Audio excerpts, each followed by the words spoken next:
I thought the offense was supposed to be the strength of this Sacramento Kings team. With so much focus on defense, it has produced results. The defense does look better, but now the Kings offense is starting to take a step back. The Kings now 1-2 on the season after falling to the Golden State Warriors. I'll tell you exactly where the Kings lost this game, and we'll talk about the concerns of just how bad the Kings have been in the fourth quarter in all three of these games. It's all on today's episode of the Locked On Kings podcast.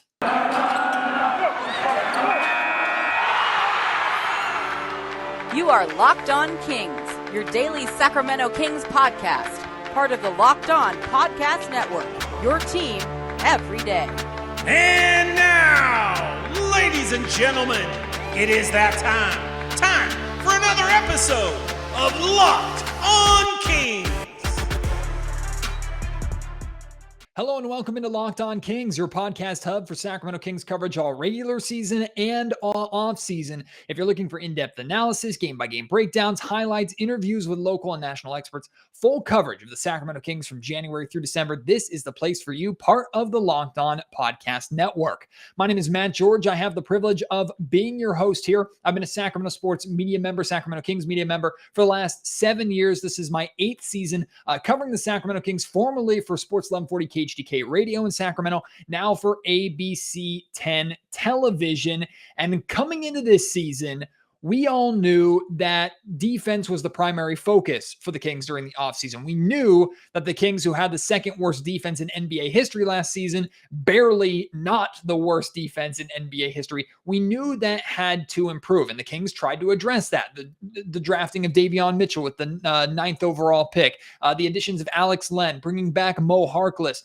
These were all moves, Tristan Thompson, that trade. These were all moves to help the Kings bolster their defense. And we heard so much talk about a new identity for this Kings team, focusing in on the defensive end, buying in on the defensive end. And truthfully, even though the Kings are now 1-2 on the season, the defense has been significantly better than what it was last season. So looking at the season so far, even with a losing record at this point, and looking at it strictly defense, you have to be happy with what you've seen. Now, of course, it could be better. This team still has a ways to go defensively, but it is way better. Night and day difference from last season to this season.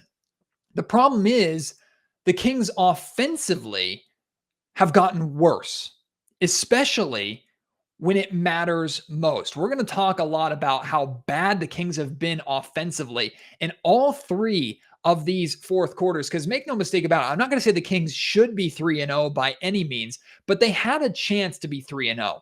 They barely defeated the Portland Trailblazers after really falling apart in that second half. They could have, I'm not going to say should have, could have very well beaten the Utah Jazz in their home opener on Friday. And then they had more than their fair share of chances to create separation and win this game against the Golden State Warriors tonight. They were unable to do so. The Kings fall 119 to 107. And let me tell you immediately where and why the Kings lost this game. Because looking at the box score, maybe you watched the game, I bet you're going to jump to turnovers. And you would be correct. I'm not saying you're wrong. The Kings definitely lost this game because of their turnovers. They turned the ball over 19 times, and the Golden State Warriors scored 29 points on those 19 turnovers. 29 points on 19 turnovers compared to the Kings scoring just 9 points on 7 Golden State Warrior turnovers. Self-inflicted wounds. Second straight game where we've seen the Kings really defeat themselves with self-inflicted wounds. And this is the second game this season that De'Aaron Fox has had 7 turnovers. He did not look good in this game. He was not making good decisions. The Kings making a lot of lazy passes in these last 2 home games, trying cross-court passes or just situations where just a little more focus, a little better communication, a little more effort fixes these issues. Now, on one hand, it's a positive because you know these are self-inflicted wounds. The Kings don't look super outmatched, and that's why they're forcing or there's causing these turnovers. It's because they're just not making the right plays. They're making bad mental lapses. So you know if the Kings correct that, these turnover numbers should go down, and I expect they will go down. The Kings did a relatively good job of taking care of the basketball during preseason. No surprise that resulted in them playing overall better offensively. So turnovers were definitely a problem in this game and the difference in this game for sure. But the way that the Kings lost this game, the reason the Kings lost this game, it was one stretch at the beginning of the fourth quarter. The Kings are trailing 90-88 heading into the fourth quarter. And the Golden State Warriors, who are already shorthanded because Klay Thompson is not playing, he's not going to be available for another month, I believe. The Golden State Warriors rely super heavily on Steph Curry, right? And to some extent, Draymond Green and Andrew Wiggins. All three of those players start the fourth quarter on the bench. Meanwhile, the Kings start the fourth quarter with a lineup of De'Aaron Fox, Davion Mitchell, Terrence Davis, Mo Harkless, and Rashawn Holmes. So you have three out of your five starters starting that fourth quarter. Most importantly, you have your star, your best player, the head of your snake, and De'Aaron Fox is starting the fourth quarter, while the three best players, arguably, on the Golden State Warriors right now are all on the bench. I noticed that right away. And what I tweeted out was that is the lineup right there where the Kings need to jump on it. That is the lineup where the Kings need to create enough separation to where when Steph Curry is checking back into the game, when Steve Kerr is forced to check his starters, his best players back into the game with like 6 minutes to go or whatever, they're trying to climb out of a hole. They're trying to catch the Kings and steal a win. But that wasn't the case. The Kings were outscored 17-13 in that first 5 to 6 minute stretch of the fourth quarter. The Kings were outscored by the Golden State Warrior bench while Steph and Dre were out of the game to start the fourth. So Steph comes out of the game and the Warriors are up 2. He comes back into the game, the Warriors are up 6. That cannot happen. That is where the Sacramento Kings lose games, being defeated by lineups that they are better than. Especially with De'Aaron Fox on the floor, you are better than that lineup. Way better than that lineup, and you need to assert your dominance there. You need to force the Golden State Warriors to abandon their rotations and either get Steph Curry back in the game earlier or make them pay for having their best player sit on the bench for that long, especially when your best player is in the game. You know, I went to ask Luke Walton about this after the game. I didn't get more than 6 words out because he knew exactly where I was going. I brought up 17-13 to start the fourth quarter. He cut me off right there and he said exactly what I'm saying. That cannot happen. Steph Curry cannot come out of the game and then come back into the game with a bigger lead than when he left. Luke Walton knows it's a problem. He cut me off because it's something that was already on his mind. I just happened to open that can of worms for him. And then I followed it up pointing this out. And this to me is the most concerning part of this season so far. The Sacramento Kings are 1-2. They had a good win over the Portland Trailblazers where in the first half they looked fantastic. Second half, they looked like their old selves. Defensively and then offensively, they never really got going. Game 2 against the Utah Jazz. First half, they look excellent. Third quarter, for the most part, they look really, really good. Played well enough for the most part to defeat the Utah Jazz. Fourth quarter, offensively, fall apart a little bit. The Jazz know how to win that game. They win that game. This game against the Golden State Warriors, back and forth. Game is close for the most part. I don't think the Kings led by more than 8 points. Against Utah, the Kings never led by more than 9 points. Both games, they had more than their fair share of opportunities to extend that lead. Never really could. Gets into the fourth quarter. Kings struggle to score. Golden State Warriors find a way to win this game by double digits, 119-107. The Kings have been outscored 94-64 in the fourth quarter of these 3 games. Quick math. That's a 30-point difference in 3 games. More quick math, easy math. They're being outscored by 10 points on average per quarter or per fourth quarter this season. That is concerning. And what's most concerning is not just the numbers, but the eye test. When the Sacramento Kings are forced into half-court offense, we know half-court offense for this Kings team is going to be weaker than their transition offense. Their transition offense is really what made them so good in the first half of both the Portland game and the Utah game. And important context here, that transition offense begins with defensive stops. So now that the Kings are getting defensive stops, forcing turnovers, they're getting out in transition, playing to their strengths offensively. But this Kings team needs to know that they're not always going to get opportunities in transition. Flashback to a couple seasons ago when the Kings got off to that red hot start under Dave Yeager. Kings were playing very, very well, running teams out of gyms. They had the stamina. They were getting up and down the floor. By the midway point of the season, teams started figuring that out, forcing the Kings into the half court. They fell apart. They missed the playoffs. That's still a problem right now. The Kings have to know that they're not going to be able to just play every game and win every game and transition every single night, especially in a game where they turn over the ball 10 more times, or rather 12 more times than their opponent. Half-court offense needs to be significantly better. It needs to be way better than what it is. The Kings did have some good moments attacking the basket, kicking out for open threes. The Kings had a great first half shooting the basketball from three-point range, had 10 of their 15 threes in the first half. Were shooting over 40% from three-point range in the first half. In the second half, that dropped down to 32%, 15 of 46. Really living and dying by that three ball. And in the second half, those looks weren't falling. But the half-court offense in the fourth quarter, when defenses start to pick up the pressure a little bit, has been really, really bad. Now, on a positive note, we have to talk about the offensive play of Davion Mitchell. And he had an opportunity to guard Steph Curry tonight. He said it's so far been his hardest defensive assignment that he's had in the NBA to this point. No surprise there. We'll talk about that. We have to talk about De'Aaron Fox and how, quite honestly, bad that he has been so far this season. Had a really good first quarter in Portland, but other than that, he hasn't looked like himself. We'll discuss that.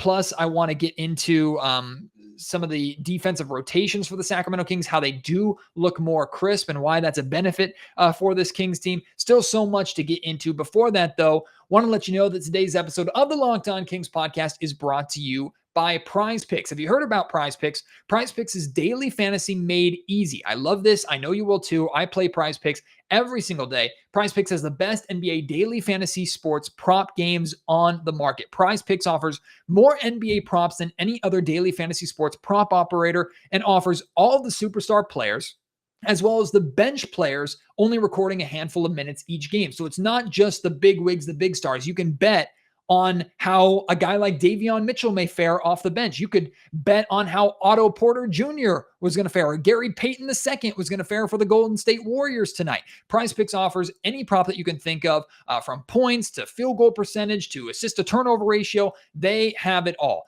All of the Locked On Kings listeners that deposit can use promo code NBA for an 100% instant deposit match up to $100. Again, make sure you use promo code NBA to take advantage of that deal. And the way this works really is you pick 2 to 5 players and an over-under on their projections, and you can win up to 10 times on any entry. And the best part, it's just you versus the house, you versus the Prize Picks who are setting these over-unders. You're not playing up against any professional gamblers who know how to take your money. Don't hesitate. Check out Prize Picks right now. Use promo code NBA or go to your app store and download the app today. Prize Picks is daily fantasy made easy.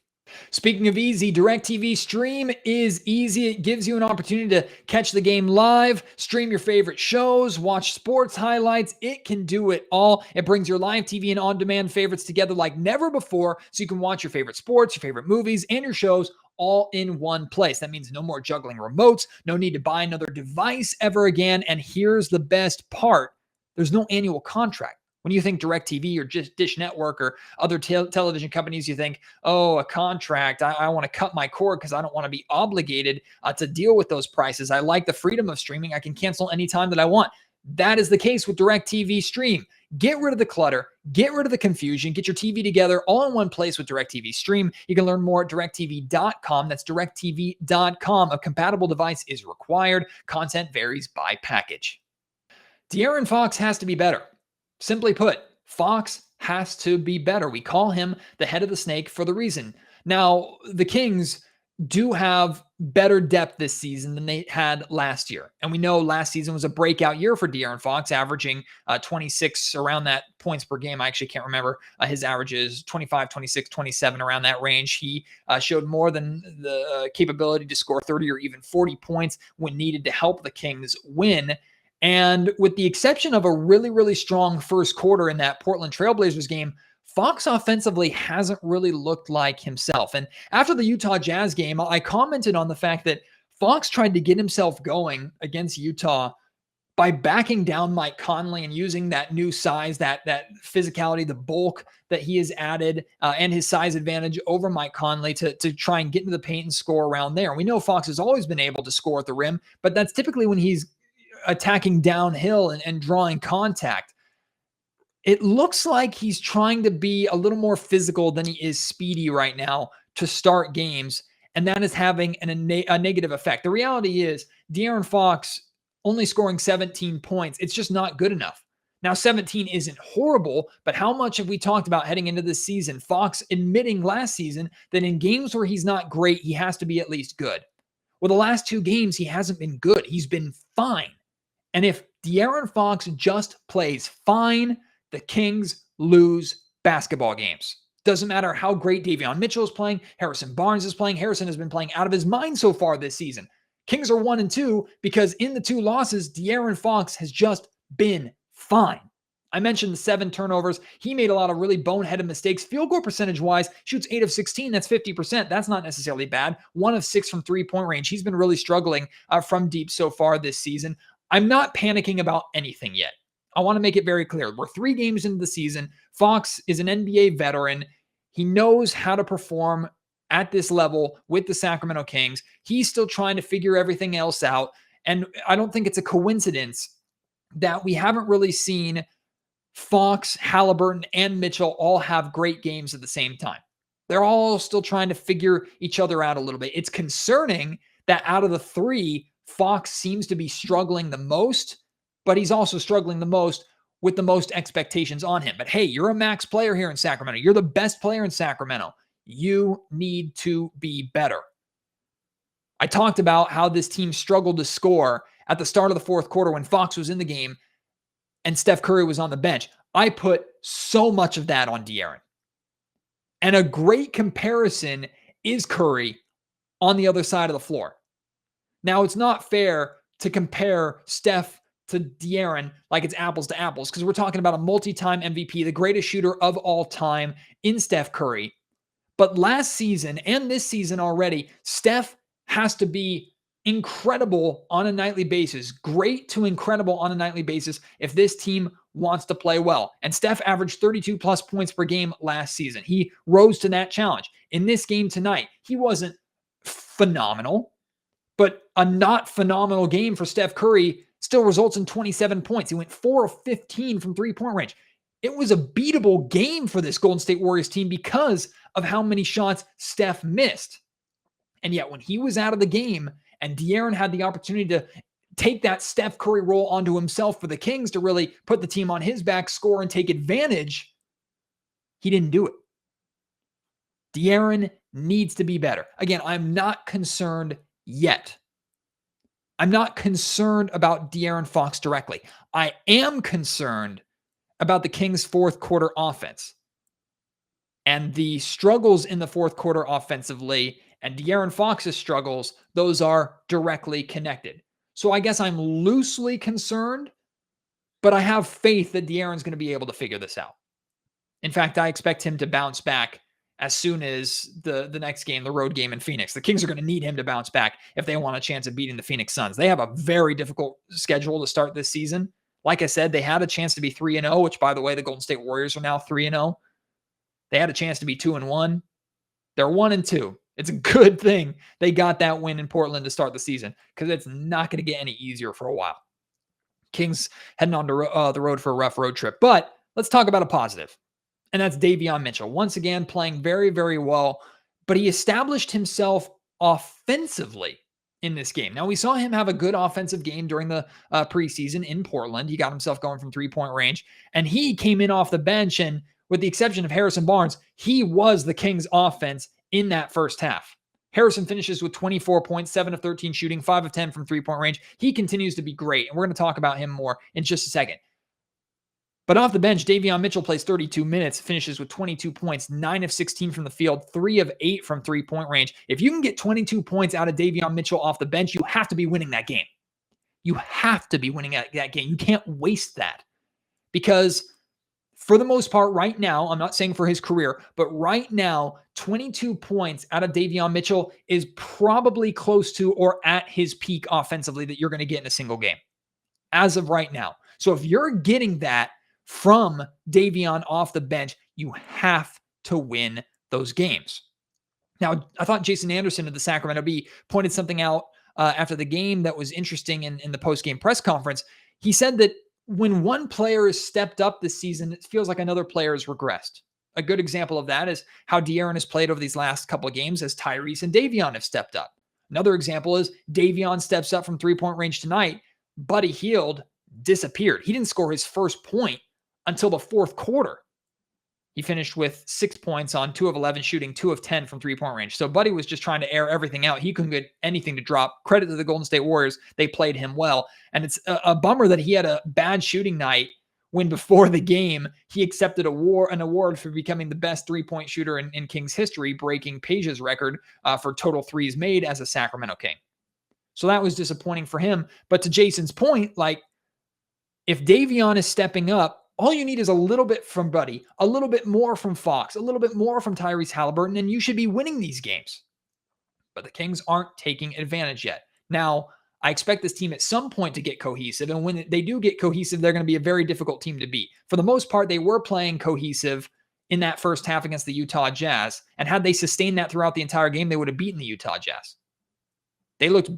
That first half in Utah is the best that they've looked, period, so far this season. And had they played like that against the Golden State Warriors tonight, they probably would have beaten the Golden State Warriors. But they didn't. Harrison Barnes, as of right now, is the best player on this Kings team. Or I should say, this season he's been playing like the best player on this Kings team. Without a doubt. Is Harrison Barnes, looking at everything, is Harrison Barnes the second best player on this Kings team? Think about that, and we'll talk about that more in the next segment. Before that, today's episode of Locked On Kings brought to you by our friends over at Built Bar. Built Bars, the protein bars that taste like candy bars, covered in 100% chocolate. Absolutely delicious. I finally got my next Built box. It showed up this morning, and I am already like 3 bars into this thing. Unfortunately, I think I've gobbled through all of my mint brownie. I should have ordered more. Mint brownie is my favorite. There's some double chocolate in there and coconut for my wife. She absolutely loves that. I do have a couple fruity bars in there, like strawberry and orange, like those as well. I think there's some cookies and cream bars in there. You can try a mixed box and try all of these flavors out if it's your first box. And then once you have a better idea of what bars you like, what flavors you like, because everybody has their favorite flavors of Built bars, you can then go back and order the specific bars that you want on Built.com. And when you order, make sure you use promo code LOCKED15. You'll get 15% off. But not only are these bars delicious, they're healthy. 17 to 18 grams of protein, calories ranging from 130 to 180, only 4 to 5 grams of net carbs, and only 4 to 5 grams of sugar. So these bars, amazing flavors. They're all tasty and they're all healthy. Again, Locked15 for 15% off at Built.com. Locked15 for 15% off at Built.com. Locked On Kings is also brought to you by our friends at RockAuto. With the ever-increasing numbers of makes and models of vehicles, it's now impossible for your local chain auto parts store to stock all of the parts that you need. Why would you endure pointless, excruciating, sometimes even embarrassing questioning from an auto parts clerk when their warehouse only happens to carry their brand at their set price point? You're kind of just stuck. And half the time, they might not even carry what you need. Rock Auto has what you need, and they have different brands, different variety of prices, and they make it easier for people like me who have no idea how to fix a car or what most car parts are. I look at a car engine and my brain explodes. Rock Auto is made for the do-it-yourselfers who are mechanical, who know how to do things right, and they're also made for people like me who are absolute morons when it comes to cars. But even I know that I can save a boatload of money, and saving money is good at rockauto.com. You can spend 30, 50, or even 100% more at your local stores compared to Rock Auto. I encourage you to go and check out just a variety of parts right now. Even if your car doesn't need any parts, just go to rockauto.com and look up parts that maybe you want or you could be getting in the future, and just keep that in the back of your mind, because I guarantee you, or I shouldn't say guarantee, I can pretty much guarantee you that it's going to be a better price than at your local chain auto parts store. Go to rockauto.com right now. See all the parts available for your car or truck. Right, Locked On in there. How did you hear about us box? So they know that we sent you. Amazing selection, reliably low prices, all the parts your car will never need. rockauto.com. Harrison Barnes being considered the second best player on this Kings team seems like it's a more controversial take than it should be. I think we would all consider Tyrese Halliburton to be the second best, assuming De'Aaron Fox is the best, right? And I think the Kings are hopeful going forward that De'Aaron and Tyrese are the two best players on the Sacramento Kings. But in terms of reliability, in terms of consistency, Harrison Barnes is the best on this Kings team when it comes to both those things. Now, Harrison can't do what De'Aaron Fox can do. De'Aaron Fox is a star. Harrison's peak is a star role player. There's a difference there. Like, Harrison Barnes' peak might be Chris Middleton. And Chris Middleton has been an all-star, very, very good for the Milwaukee Bucks. And like I told you on the last podcast, I worked with the Utah Jazz radio broadcast team, and they basically said that Harrison Barnes is the missing piece on a championship team. Harrison is extremely valuable. And I honestly think that maybe we've jumped the gun a little bit with Tyrese Halliburton. No disrespect to Tyrese. He still is going to be very good, and I'm not giving up on Tyrese by any means. But Harrison has been in the league longer, and he knows how to be more overall reliable than Tyrese does, and to some extent than De'Aaron Fox does. Harrison Barnes offensively had his best year last season by far, got off to an incredible start offensively last season. He's doing it again this season. 24 points in this game, like I said, 7 of 13 shooting from the field, 5 of 10 from three-point range, 5 of 8 from the free throw line. Also, a side note, speaking of free throws, the Golden State Warriors got to the line 24 times, shot 20 of 24 from the line. The Kings got to the line just 13 times, 8 of 13 for 61%. De'Aaron Fox only got to the line one time in this game, which Luke Walton pointed out after the game and said that's inexcusable. Harrison Barnes is the second best player on this Kings team. And maybe that shouldn't be as controversial as it feels. I'm wondering if you feel the same. Let me know. You can tweet me at MattGeorgeSack on Twitter. Email me mattgeorgesports@gmail.com, or leave your thoughts in the comment section down below if you're watching on YouTube. I have to go back a little bit because I want to talk about Davion Mitchell's defense. He got his fair share of opportunity guarding Steph Curry. And I tweeted out earlier, and some people thought that I was hyping up Davion too much. And maybe I was a little bit. But the Golden State Warriors run a ton of on and off ball picks for Steph Curry to create separation for him. All he needs is a little bit of separation, as we know, to be the phenomenal shooter that he is. His release is so quick, and he has range anywhere really in the gym. Davion was trying to fight through that, and you could tell that the Golden State Warriors were trying to switch at every opportunity and get Davion off of Steph. This is nothing new. The Warriors do this against every team because most teams throw their best defender at Steph Curry, unless their best defender is a big man. So this is not exclusive to Davion Mitchell, but I think it's telling that Davion, one, got the assignment of guarding Steph Curry, as many consider him already to be the best on-ball defender, not just on the Sacramento Kings, but one of the best in the NBA. Buddy Hield said that he is the best in the NBA. I think it's telling that the Golden State Warriors gave Davion that respect and gave him that treatment. Again, it's not exclusive to Davion. I'm not saying Davion defensively or Steph Curry and the Warriors are scared of Davion and they're doing this when they don't do it against anybody else. That's not the case at all. But I think the respect there was interesting, and I thought it was fun to follow how much the Warriors were trying to get Steph away from Davion. Now, they did have a couple of good matchups, and Davion got scored on. Davion also had a couple really good contests on Steph Curry, to which Steph missed some shots. So I'm not going to give the edge to any one guy. If I had to, I'd give it to Steph Curry just because it's Steph freaking Curry. But Davion didn't back down. And after the game, he was asked about what his hardest defensive assignment has been so far, because he's guarded CJ and Dame. He's guarded Davion Mitchell and Mike Conley. Now he's guarding Steph Curry. His next game, he has to guard one of Chris Paul and or Devin Booker. Welcome to the NBA, kid, especially welcome to the Western Conference with how many good guards there are in the league. But Davion said so far that Steph is the hardest assignment because he's always moving. He always makes the right plays. I thought Davion did well. Not astronomical. He did significantly better defensively against Davion Mitchell on Friday night than he did tonight against Steph, but he held his ground. He looked like he belonged. And again, that's really all you can ask of a rookie. So I want to ask you, what so far this season is more concerning to you? The turnover issues, especially over the last few games, well, all 3 games really, because Fox had, 7 turnovers in the Portland game as well. Are the turnover issues more concerning for you? Is De'Aaron Fox's play more concerning for you? Or is the fourth quarter offense, and maybe even a caveat to that, the half-court offense as a whole, more concerning to you? Because I think The Kings still, of course, need to focus on getting better defensively. Like I said, they have a ways to go, but it might be worth revisiting things offensively. And I'm not saying that they've dropped offense completely and stopped caring or focusing on offense, because of course they work on offensive sets and things like that. And this team, chemistry-wise, is still getting used to playing with one another. But what good is defense keeping you in the ball game if in the fourth quarter, when you need offense to get you over the hump and ultimately win, that offense isn't there?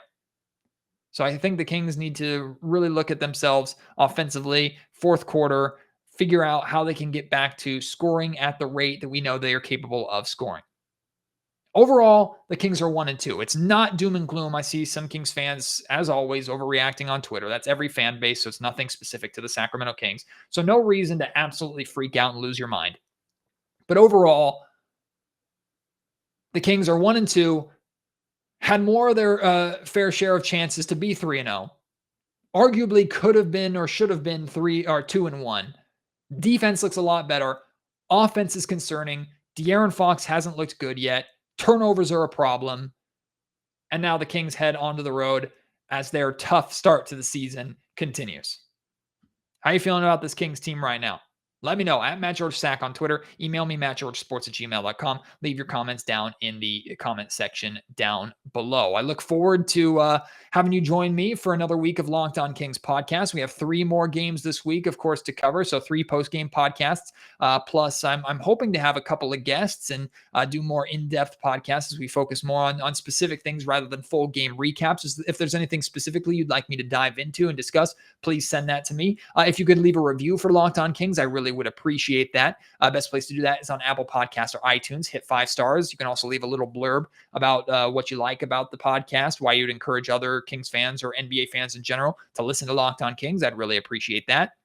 And YouTubers, I know that our YouTube views have been more than our subscriber count as of late, and I'm so appreciative of that. We are very close to 1,000 subscribers, which is a big milestone on YouTube. Big milestone, and Locked On Kings hasn't been on YouTube for that long. So if we can get over 1,000 subscribers, that would be fantastic. If you're watching and you haven't subscribed yet, please hit subscribe. Also hit that little notification bell so you can know when the next Locked On Kings podcast is out. I really would appreciate that. And of course, I'd appreciate you joining me for the next podcast, whenever that may be. It's coming sooner than you think. Don't you worry. Until then, my name is Matt George. Have yourself a great day, and I'll talk to you very soon. If you're in Sacramento, stay safe. That storm out there is wild. I hope you got home from the game okay and just can get around okay. We need the water, don't get me wrong, but it's been dumping, raining cats and dogs. So stay safe. I can't wait to talk to you next time.